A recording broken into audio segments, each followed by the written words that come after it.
Welcome to the very first Lasallian Climate Symposium, an event where we would take actions against climate change.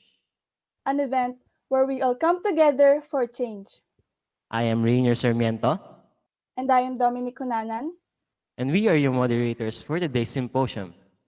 As we go on to today's event, we will tackle issues concerning the environment to raise awareness in everyone.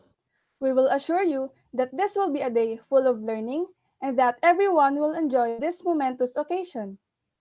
At this point, to formally start our program, let us have our doxology, to be followed the singing of the national anthem.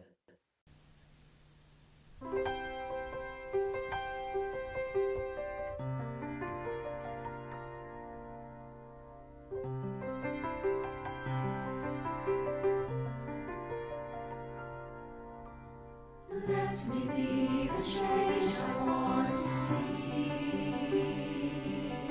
to do with strength and wisdom all that needs to be done, and become the hope that I can be. Set me free from my fears and hesitation. Grant me courage and humility. Fill me with spirit to face the challenge and start the change I long to see. Today I start the change I want to see. Even if I'm not the light, I can be the spark in faith, service, and communion. Let us start the change we want to see, the change that begins in me. Today I start the change I want to see. Even if I'm not the light, I'm not the light, I can be the spark. Faith, service, and communion. Let us start the change we want to see, the change that begins in me.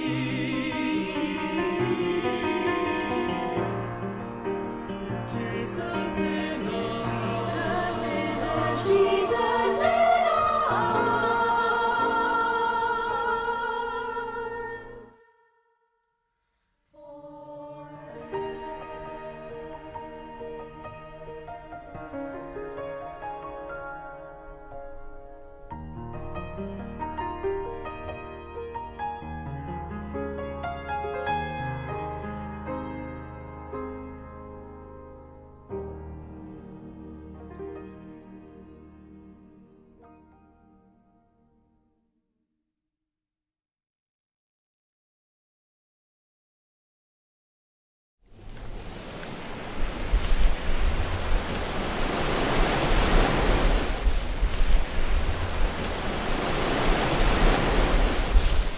Mayang magiliw, kaya sa silangan, alam ng puso, sa dibdib mo'y buhay. Lupang hinirang, duyan na ng magiging, sa manlulupig, di ka masisi.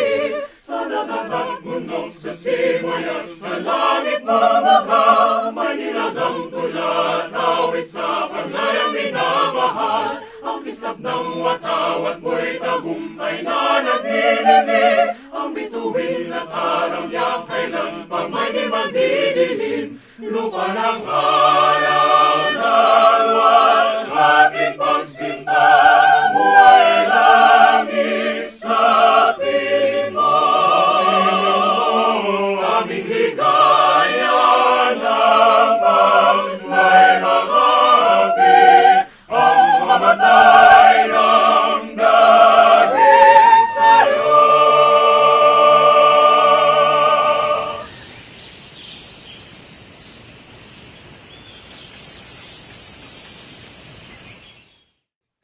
Let us now proceed to the next part of the program.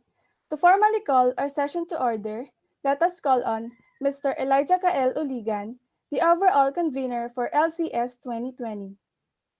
This will be followed by the keynote address to be led by the Basic Education Department Principal, Dr. Chiki C. Umali. For the opening session of the LCS 2020, the concern of rising sea levels will be presented by Grade 9 Philippians. With our invited panelists for today's session, let us welcome Mr. Novek Gulay, a senior high school science teacher at Adamson University, and Miss Gienny Carlote, a junior high school science teacher at University of the East, Caloocan. And it is my great pride and honor to call the first day of the 2020 Lasallian Climate Symposium to order. For today's session, we are thrilled to have our beloved principal of the Basic Education Department to deliver the keynote address for today. So ladies and gentlemen, please welcome Dr. Chiki C. Umali. Good day everyone. I would like to welcome you all in our Lasallian Climate Symposium webinar, a 5-day event about rising sea levels, which will be also your performance task for this third quarter. Good luck, grade 9 students, as you will be presented the various adverse effects of climate change and how it can be addressed within the Philippine setting. You can now apply or share your lessons learned from your teachers. You will be also focusing with a specific effect of climate change, so I hope that you will learn and acquire more knowledge from your co-Lasallians. That will help the global challenges in terms of climate change. Hoping for the success of this event, in advance, congratulations to our organizers, to you Lasallians, our science unit. Thank you. God bless you all. Welcome to the first session of the Lasallian Climate Symposium 2020. Wow! We still have a lot of things to tackle and go through in today's climate symposium. Yes, that's true. So many things to learn and explore. Are you excited? Yes, Rainer, of course I am. And we hope that all of you are too. Now, let us buckle up, get ready, and prepare as we now move on to the next part of our program, the presentation proper. If you have some pen and paper with you, feel free to take down notes on our topic. Wherein students from grade 9 Philippians have researched, compiled, and gathered information about climate change. They have really prepared for this, so we hope that all of our expectations will be met. The focus of our symposium today is all about the rising of sea levels, and I think that it is a very interesting topic since we are already seeing its effects nowadays. Let us now start and listen to our presenters. Let us welcome Danaya De Borde, JJ Kinit, Mark Gabaw, Venice Mejia, and Bea Ramos. Hi, my name is Danay de Borde, and today I will be tackling climate change in the community. So we have interviewed several people these questions, and here are some of their responses. Although they are self-explanatory, I will still give a brief explanation. Let's get started with question 1. Do you believe in climate change? Why or why not? Yes, many articles or scientific papers about climate change exist, and they also show how even us humans are contributing to the problem. For example, by burning of fossil fuels, large amounts of carbon dioxide are released, which contributes to global warming since carbon dioxide is a greenhouse gas. Not only is it sad to think that we contribute to this problem, but also that we still aren't stopping or at least doing something to lessen the harmful effects that may happen. Next slide, please. Moving on to the second question, what do you think might be the main reason why do we face climate change? As stated earlier, we, humans, are the largest cause of climate change and global warming because we help worsen problems, like from my previous example, burning of fossil fuels. Same goes for deforestation, wherein cut or burnt down trees will release their stored carbon as carbon dioxide, which will contribute to global warming. Next slide, please. Always be prepared is what they say. That is why we are moving on to the next question, which is how should we prepare for the possible changes in our climate? Planning ahead of time can benefit us in the long run because not only are we able to adapt to any disasters caused by climate change, but we are also able to avoid losing many lives. On the topic of making plans, you must be updated on the latest news so that you are able to track what is happening in your surroundings, as well as preparing our emergency and personal kits that contain our basic necessities like crackers or biscuits, water, canned goods, flashlight, whistle, extra batteries, first aid kit, and many more. Being in an agricultural country, planting our own food to avoid shortage may be a strategic option so that people will be fed when the time comes. Lastly, stopping or reducing the use of plastics is beneficial. The fact that they don't decompose easily, they can flood our waters, clog our drainage systems, and be a reason of food shortage as they have a negative effect to fishes and animals that is our source of food. Next slide, please. Last question is, how is the idea of rise of sea level evident to the climate change scenario in the Philippines? Elaborate. Because the Philippines is located in a cyclone-prone area, we are highly vulnerable to climate change impacts, such as natural disasters like storms and floods, which without proper planning can cost us many lives, just like what happened recently during the storm Ulysses, which also caused problematic floods in Cagayan. It is also important to mention the effect of this to our large coastlines. Since some of our coastlines are tourist attractions, it will be unfortunate if they were to worsen since they have already been burdened with trash and plastic just like the past Manila Bay. Lastly is how can it affect our natural resources? If the sea level were to rise, it will highly affect other areas, especially near provinces. This can be a loss for us since, as I said earlier, although we are in an agricultural country, losing areas to plant and raise animals can be problematic. This also applies if there will be drastic changes in temperature. Hello everyone, I am John Jason Kinip, And I'm Mark Gabaw. and we are here to tell you the five main points for this topic. First is the rise of sea levels in Batasan, rising ocean and sea levels in Manila and Batasan Island. The highest point on Batasan Island is less than 6.5 feet above the sea level, and the Batasan Island is surrounded by water, making them much more vulnerable to the rise of sea level that we are facing today. And 14 million Filipinos are in danger of being submerged in water, thanks to the climate change that we are facing now. And 1,400 people in Batasan Island are still adapting in the middle of rising sea levels. About 1,400 people are changed in the sea level, changed the place because of the sea level that happened in them. Next slide, please. The second point, change of topography. Many environmental changes have been brought upon by the rising of sea levels in areas of Batasan. That is why the people that live there have opted to put their houses on blocks of coral stone to avoid the rising water. And because of the lack of proper means of farming in the area they live in, the people there mainly focus on fishing and obtain their proteins from anchovies, mussels, shrimps, and canned corned beef, which is why the government has been striving to help the people affected by the rising water caused by an earthquake back in 2013 by creating long-term plans as well as effective solutions for this. Next slide, please.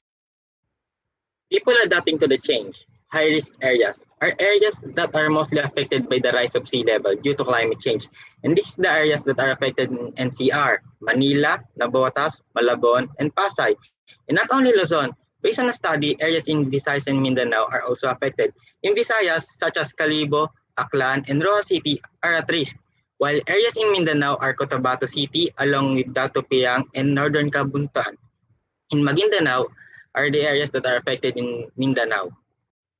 Fourth point, the effects of rising sea levels.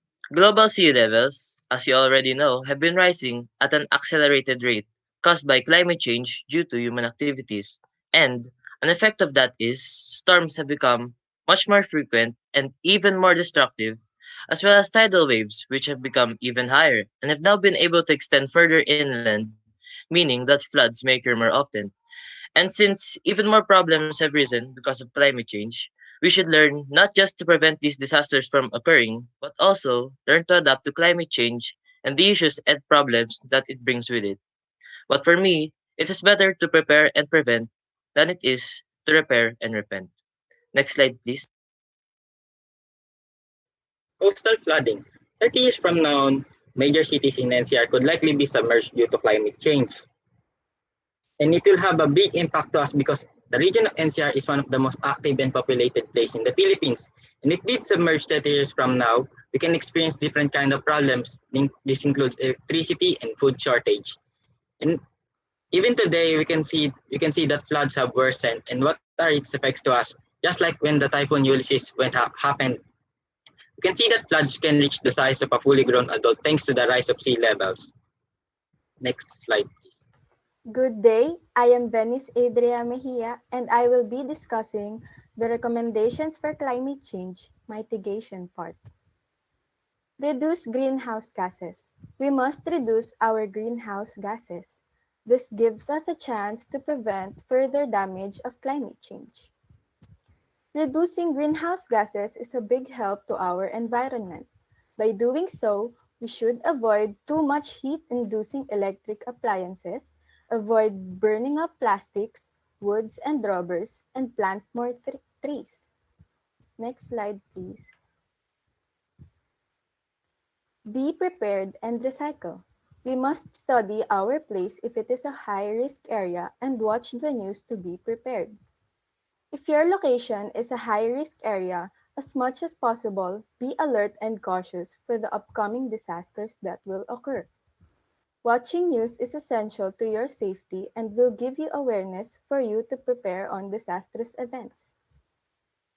We should apply 3 R's: reduce, reuse, and recycle. Doing the 3 R's can have an impact to our environment. Reducing the use of plastics can help. Buying products that will reduce on having waste is better. Reusing eco bags, bottles, and many other things instead of buying new ones are efficient ways to use. Recycling will give you opportunities to make new things. Glasses, bottles, cardboards are some examples of materials that can be recycled and turned into new things. If you have this at home, might as well consider recycling them first rather than throwing it off immediately. Following this process can make improvements in our environment. Next slide, please. Love for nature. Promoting policies that could help our nature, we can reduce and prevent the possible effects of climate change. Promoting policies such as having a segregation of garbage disposal, avoid dumping waste on water bodies, avoid use of plastics, etc., could help the nature. Elimination of hazardous gas emissions from motor vehicles and factories, replanting trees, and preservation of wildlife can help regain the ecosystem. Following the ways and caring for our environment and reviving our ecosystem can prevent the possible effects of climate change. Next slide, please. So now we have come to the adaptation part, and I'm Bea Ramos and I'm going to discuss this with you.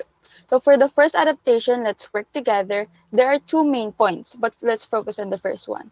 We must improve our housing and our drainage. You may ask, why is it important to consider this? Now let me answer it for you.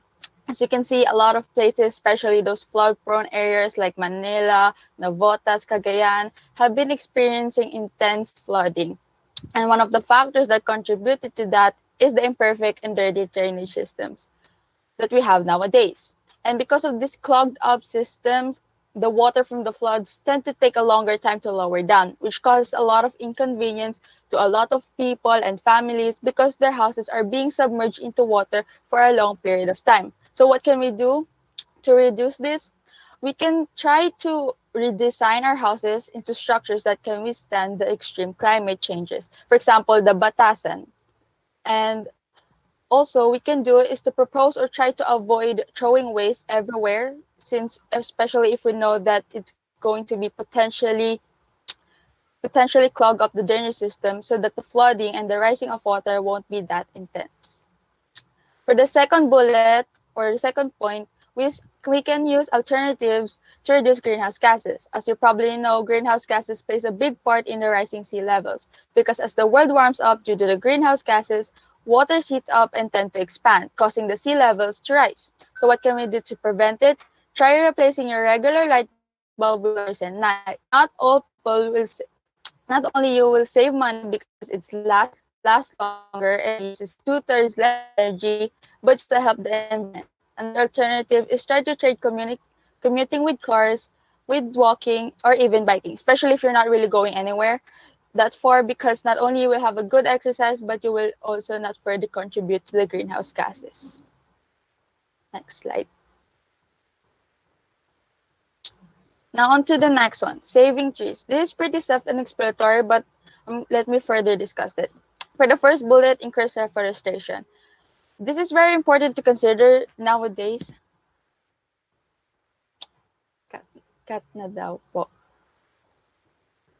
Tapos tayo 15 minutes. Paano? Sige na, alas na ba yan? Mayroong ipa pong isang slide, pero... sige, tapos na. Kasi time's up na tayo eh. Sige po. Hindi ba pwede na lang tapusin na lang yung slide? Sige, bagay. Sige, I'll give you 2 minutes. Etong slide na lang po. 2 minutes. Sige, okay lang. Basta matapos mo lang yung presentation mo kasi medyo pangit naman pag na-interrupt ka or na-cut ka, di ba? So, tapusin mo yung presentation mo. Okay lang naman sa amin. So for the first bullet, increase reforestation. This is very important to consider nowadays since many of us take everything for granted and we think we will never run out of the resources such as trees and we tend to cut them all and be greedy. But in the end, if we do this or we have this thinking, we us humans will be greatly affected by this because without trees we face a lot of problems and one of which is the rise of sea level. It's evident that trees really protect us. For example, mangrove forests. During the rise of sea levels, mangrove forests reduce both wave height and wave force. Not only they are effective, but they're also cheap and natural barriers against coastal floods and shoreline erosion. So we must perform reforestation and improve the human life. Also, another way we can save trees is not waste papers. As you all know, papers come from trees, and if you waste it, you kind of wasted the tree that was purposely cut just to make the paper. So what we can do is we can gather the scraps of paper we consider as waste and recycle it, repurpose it, and make it into papers. In fact, a lot of people have been or had done this, and it's really possible. So with this, you can save a lot of trees and lessen the damage that can happen due to the rising sea levels. Next slide. Now, for the last adaptation, which is creating awareness by implementing climate-responsive agriculture measures and strengthening the disaster risk reduction agencies. Now, this measure kind of relies on the government to implement plans for our country in case of disasters, but it's also good for us to have plans in case of disasters so that when a disaster strikes, we're able to come up with solution, immediate response to save the crops, structures, or even our own life or the lives of other people. With this measure, we can have less casualties and we can minimize the damage caused by the disasters.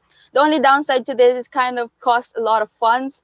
However, if we are able to implement this and take into the actions, we will be given the opportunity to have people be aware of the effects and how to survive in these current situations. And the people will, or everyone will be able to act accordingly in times of crisis. That's all for our presentation. Thank you. Thank you very much to our confident speakers. That was a blast of learning. That's true. Not only did we get information on the rising of sea levels, but we also managed to receive insights from some interviewees. We are really hopeful that through this symposium, people will be more aware of the effects and dangers that climate change can bring to us. We have already seen its effects on us in the pandemic with the many typhoons, and hopefully, people will start changing their ways for the betterment of us. Moving forward, we will proceed to the open forum discussion. Our panelists are free to ask their questions, but sure to be answered by our presenters. But before that, let us first watch the advocacy video prepared by Grade 9 Philippians.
Okay, thank you for the informations and for the presentation that you gave to us, which is about rising of the ocean levels or water levels all throughout the country. Now, my question is, you cited that greenhouse gas are one of the major or one of the main cause of the climate change, which causes the rise of the water. Can you cite some of the major sources of greenhouse gas in a global scale? For example po, the carbon emissions po.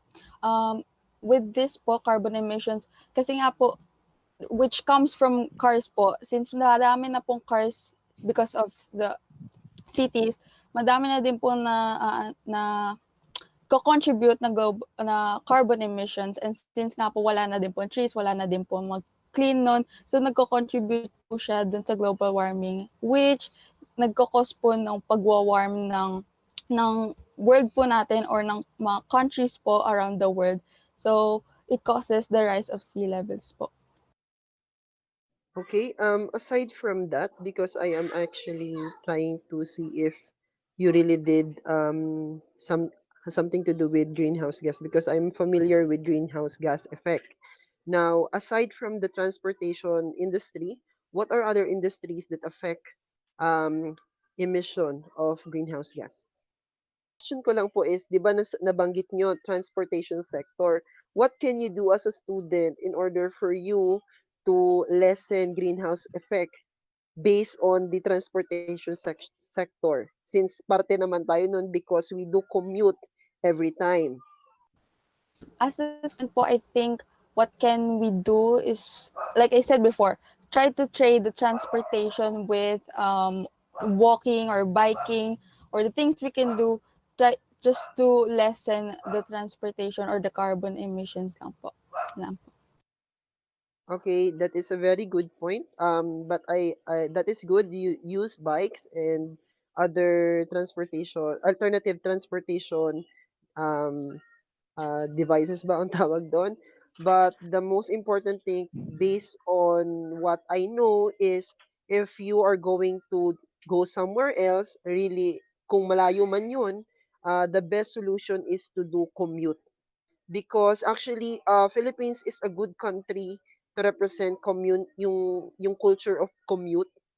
Kasi meron tayong tinatawag dito na jeepneys. And jeepneys is very effective when it comes to transporting people from one place to another place. Ang pinaka-problema lang kasi when it comes to transportation sector is hindi actually ang bansa natin. It is more of yung bansa na malalaki because they are not used to commuting in a bulk way, yung tulad sa atin, but more of commuting sila, yun just like taxis sa ibang bansa, ganoon. Kaya 'pag nag-iisa-isa kasing kotse, mas malaki ang emission ng greenhouse gas. So, yun po yung dahilan. Okay. Sige, may I know who are your respondents in this study?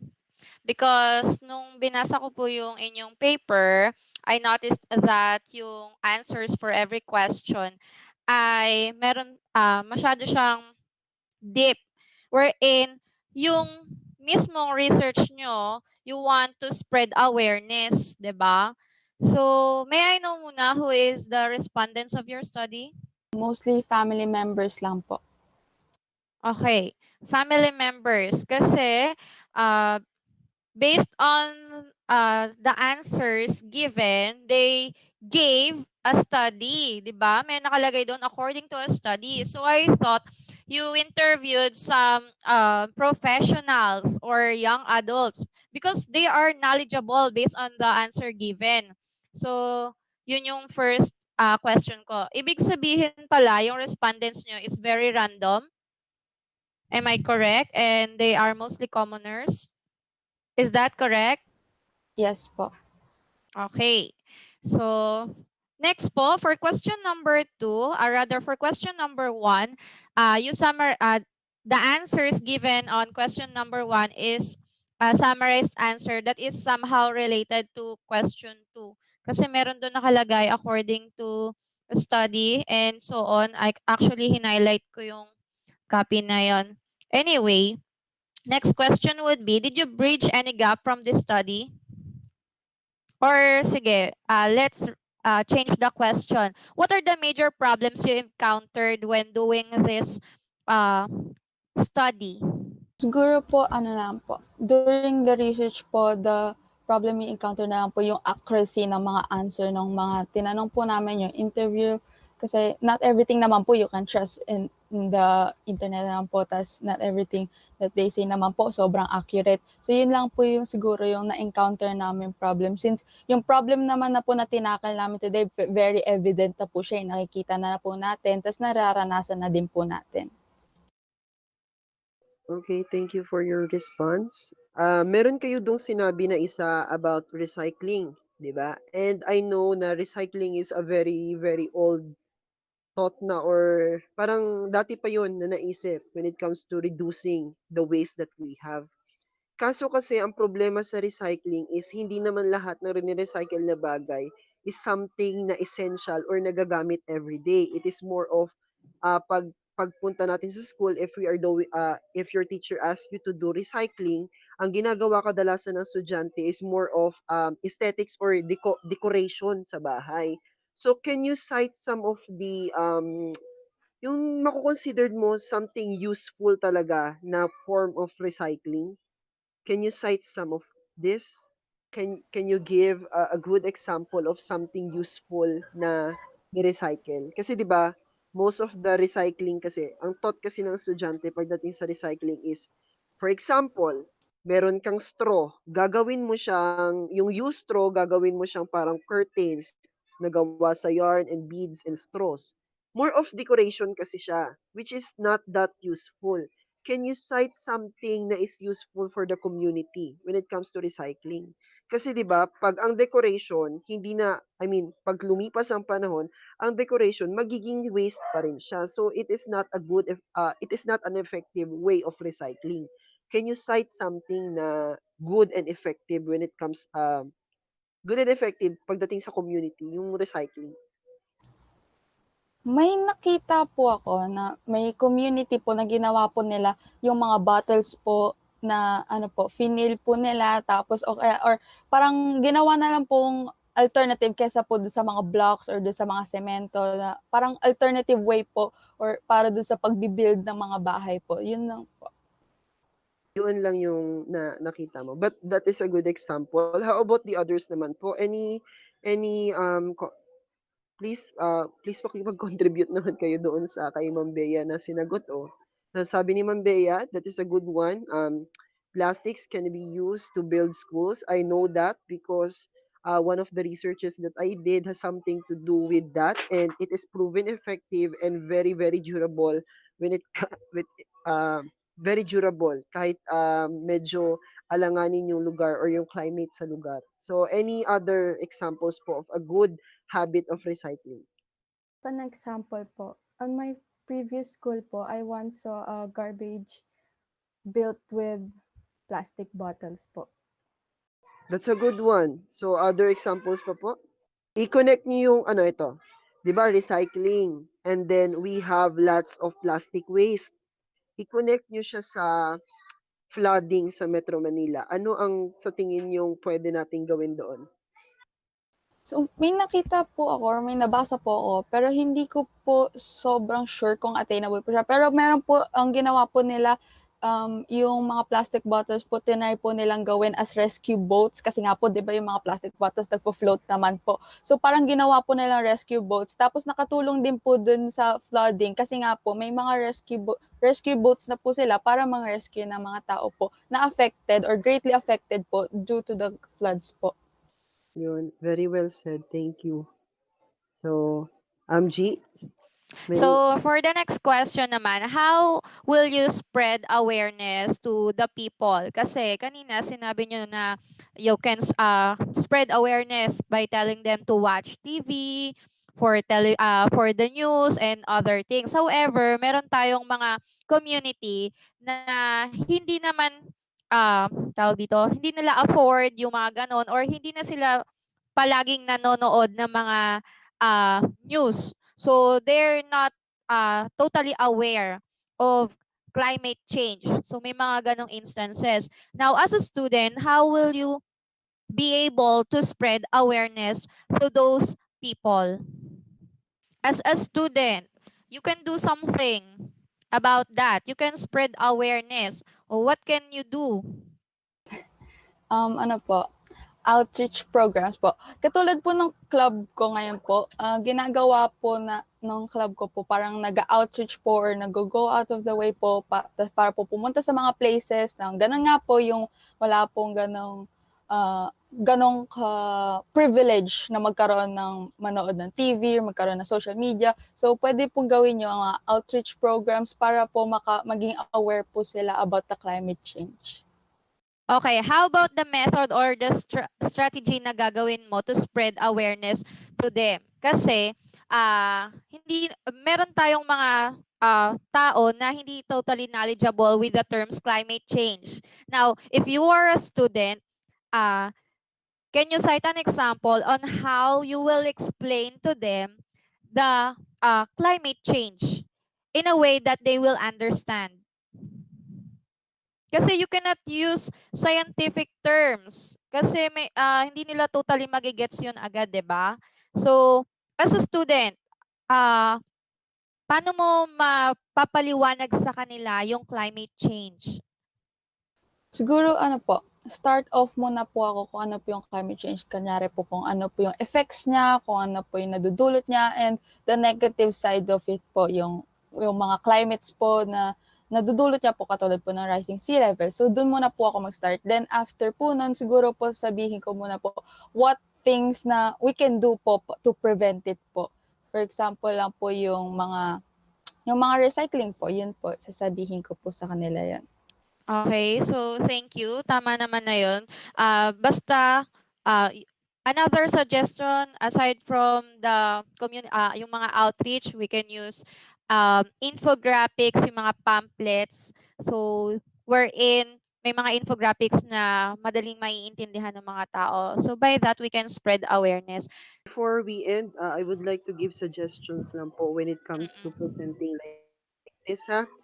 First of all, if you're going to do a symposium and has something to do with climate change, there are lots of tawag dito, reading materials that you can read for you to be well informed. So, actually, yung mga tanong po namin is based lang naman po sa very, very short presentation ninyo. And tinatry lang po namin kung nagbasa po ba talaga kayo ng enough articles or reading materials para masagot niyo po yung mga tanong namin. And pangalawa po, huwag masyadong kabahan when it comes to present.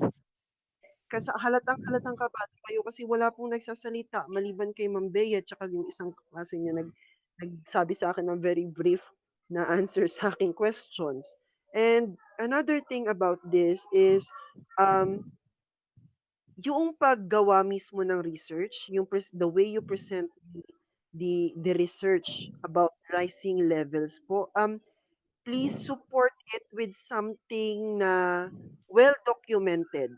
For example, yung binigay niyo sa Batasan ba yun, Batasan Bohol? You can focus more on that kasi 'di ba, if you're focused on more on that, mas maganda yung clear yung message na kung gaano kalaki yung epekto niya doon sa community na yun. Then after that, gano'n din yung sa Manila kasi alam mo nakabasa rin ako ng something tungkol sa rising levels ta's gaano kalaki yung effect nito sa NCR. So please, when you present, do research talaga po and read something that will help you discuss the topic to the ones that are watching you.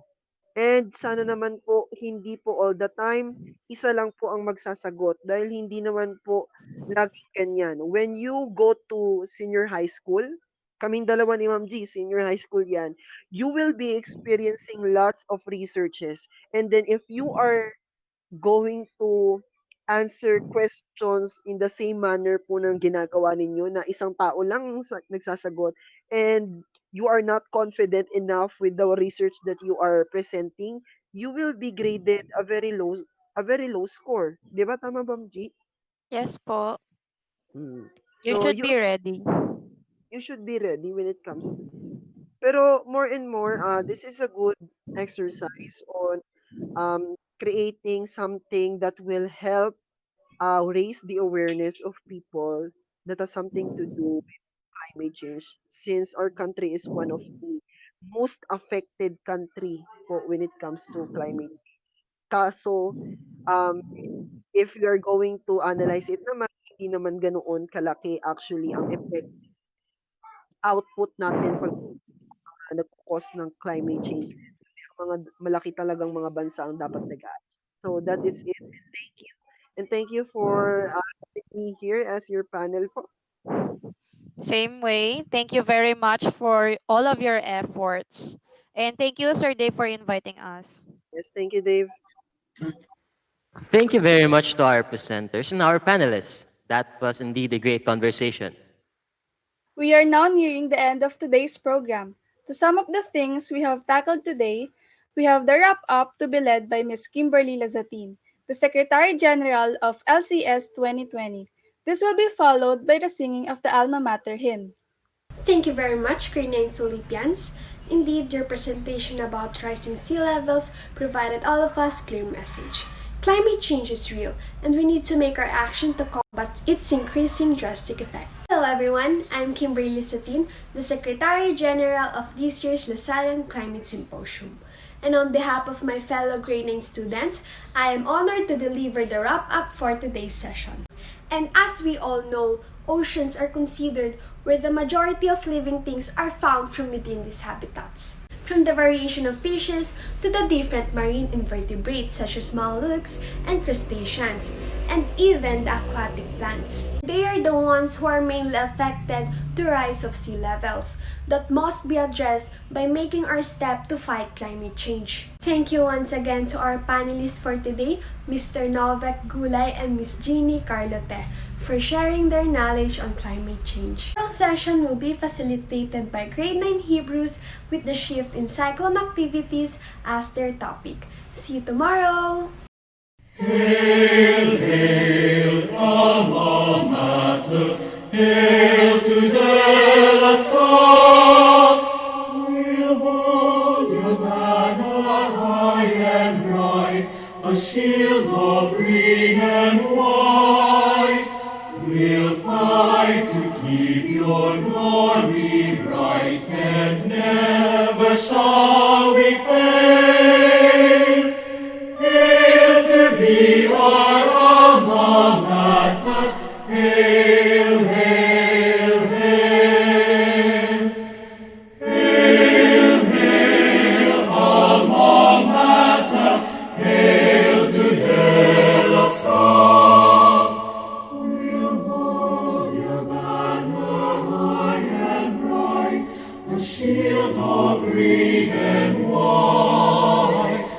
We'll fight to keep your glory bright, and never shall we fail. Hail to thee, our alma mater. Hail, hail, hail. Hail to thee, our alma mater. Hail, hail, hail.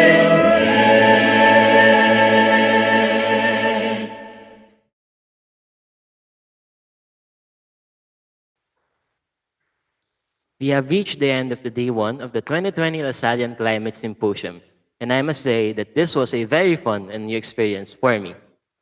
Goodbye, everyone. We hope that you are living today with new learnings in mind and that you would also join in the symposiums of the coming days. I am Rainier Sarmiento. And I am Dominic Cunanan. Let's all remember to protect our environment so that we won't have any regrets in the future. Always remember that our climate matters and the future matters. Animo, Lasal.